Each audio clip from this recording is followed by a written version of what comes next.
প্রিয় দর্শক, আরেকটা হোম অফিস কেলেঙ্কারিতে চলে যাই। আহমেদিয়া মুসলিম, আপনারা জানেন আহমেদিয়া মুসলিমদের একটি প্রতিষ্ঠান সুইডেনে ছিল। সুইডেনে ওই প্রতিষ্ঠানটাকে ব্যান্ড করার পর তাদের কার্যালয় বিলেতে নিয়ে আসে। বিলেতে আনার পর তারা এখানে অফিস করে এবং তারা একটা অফিসের নাম টাম দেয়, দিয়ে 100-র বেশি অনুসারী ইংল্যান্ডের ক্রু শহরে আছে এবং তাদের 12 জনের বেশি স্কিল ওয়ার্কার এসেছে 22 থেকে 25 ছাপ্পানের মধ্যে। এগুলোতে কেলেঙ্কারির জন্য তদন্ত চলছে। তারা বলল না, সুইডেন আমাদের ব্যান্ড করেছে কিন্তু ব্যান্ডের সাথে এটার সাথে জড়িত নয় এবং এটা কেলেঙ্কারি হচ্ছে না, আমাদের আইনজীবীর মাধ্যমে আমরা জবাব দেব। সুতরাং আমরা কি দেখতে পাচ্ছি যে মিনিস্ট্রি অফ রিলিজিয়নের যে ভিসাটা আছে সেই ভিসার অধীনে তদন্ত চলছে। প্রথমে কি হচ্ছে, হোম অফিস যখন এরকম বাল্ক ভিসা দেয়, এক রুমের একটি কলেজকে 500 ছাত্র, 2 রুমের একটি কেয়ার হোমকে 700 ভিসা দিয়ে দেয়। ভিসা দেওয়ার পর কেলেঙ্কারি শুরু হওয়ার পর বলে যে আমরা তদন্ত করে দেখব যে আমরা 100 জন 12 জন বা 20 জনকে ভুয়াভাবে দিয়েছি কিনা। তার আগের ডিউ ডিলিজেন্স কোথায়, তার আগের তদন্ত কোথায়, অফিসাররা এই ভুলগুলা কিভাবে করে, তার জবাব দিতে চাই।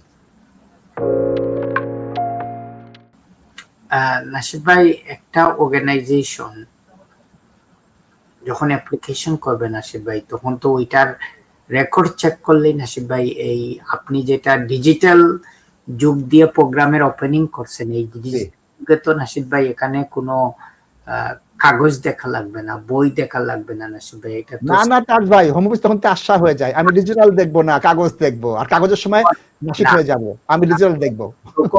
তখন touch of A button nasheed ভাই, তখন দেখতে পারবেন যে আপনি বাটন নাই তাজ ভাই। আমার প্রশ্ন এটাই, বিশ্বাস উঠে যাচ্ছে। প্রশ্নটা হচ্ছে কি নাশিদ ভাই, তখন দেখতে পারবে যে এই অর্গানাইজেশনে এতগুলা পারমিট আমরা অলরেডি দিয়ে দিছি, তাইলে what is going on nasheed ভাই? এটা তো ডিউ ডিলিজেন্স, এটা কোয়াইট রাইটলি ইউ সেড, এটা তো কোথায় হোম অফিসের চেকিং প্রসিজার। সো এটার দায়ভার কে নিতে হবে? এটা হোম অফিস নিতে হবে। সো নাশিদ ভাই, যেমনটা আমরা আপডেটে দেখছি, এবং শাবানা মাহমুদের বস হচ্ছেন কি প্রাইম মিনিস্টার। নাশিদ ভাই, এন্ড অফ দ্য ডে না, উনি তো ব্যারিস্টার হইলে উনারা অন্য লাইনের ব্যারিস্টার, নট ইমিগ্রেশন লাইনের ব্যারিস্টার নাশিদ ভাই। যেটা হচ্ছে কি end of the day problem হইলে নাশিদ ভাই, Prime Minister is accountable for the action of his Home Secretary. Cabinet. Yes. So উনি যেটা করছেন, উনি হয়তো রাইট টাইমে বুঝতে পারছেন, উনি রাইট স্টেপস নিছেন, হয়তো উনার অন্যান্য এমপি বা মিনিস্টার সেখানে ব্যাক বেঞ্চার থেকে অনেক অবজেকশন আসছিল এইসব প্রপোজালের ব্যাপারে। So he has made a decision probably in the right time, যে উনি ইন্টারফেয়ার করবেন এবং উনি ওভারলুক করবেন এবং he may not implement all of it. So ওইটা আমরা দেখতে হবে নাশিদ ভাই। এবং end of the day, the why I bring up this example again, এই যে হোম অফিস গুলা কেয়ারলেস,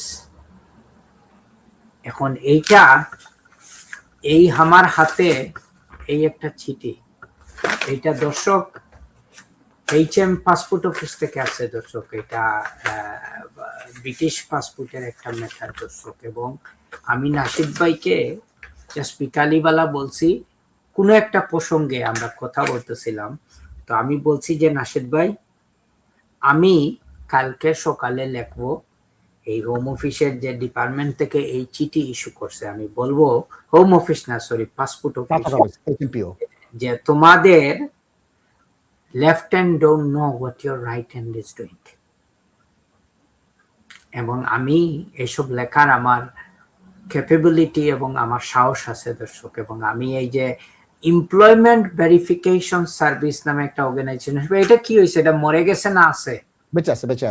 বেঁচে আছে। সো ওদের সাথে এমপ্লয়মেন্ট চেকিং সার্ভিস, হ্যাঁ, এইটা একটা এক সময় আমি একটা চিঠি লিখছিলাম এইটা পারমিশন টু ওয়ার্কের ব্যাপারে।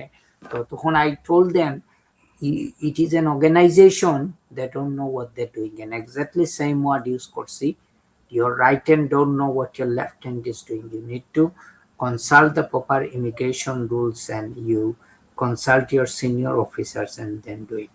এবং আপনারাদেরকে আমি একটা জিনিস বলি এই প্রসঙ্গে, আপনারা ভাই যারা এমপ্লয়ার আছেন, এই যে আপনারা আমার এক ভাই ফোন দিচ্ছেন, ওনার ভিসা এক্সটেনশন 15 মাস থেকে পেন্ডিং, ওরা গ্রান্ট করতেছে না। ডাজ ইট মিন দ্যাট এই 15 মাস এই লোকটা কাজ করবে না? তার কাজের কোনো রাইট নাই, থাকার কোনো রাইট নাই। This is not what the law said. কেউ যদি এইরকম অ্যাপ্লিকেশন করে, আপনারা এই অ্যাপ্লিকেশনের এভিডেন্স থেকে আপনারা কম সেফ ভাবে ওদের কিন্তু আপনারা ভিসা কাজ দিতে পারেন। ওনাদের কাজের সব রাইট এখানে আছে। সো ওই জিনিসটা আপনারা প্লিজ না বুঝে মানুষকে বলবেন না যে তোমার ভিসা নাই, তোমার কাজের পারমিশন নাই হোম অফিস থেকে। আমি ওই আরেকটা কি না ভাই, শেয়ার কোড নাই, শেয়ার কোড, হ্যাঁ ওই ডঙ্গের শেয়ার কোড, এটা শুনলে ব্রেইনে জ্বলে জ্ঞান আসে ভাই, ব্রেইন ডিস্টার্ব হয়। তো ওইটা অনেক সময় আপডেট থাকে না দর্শক।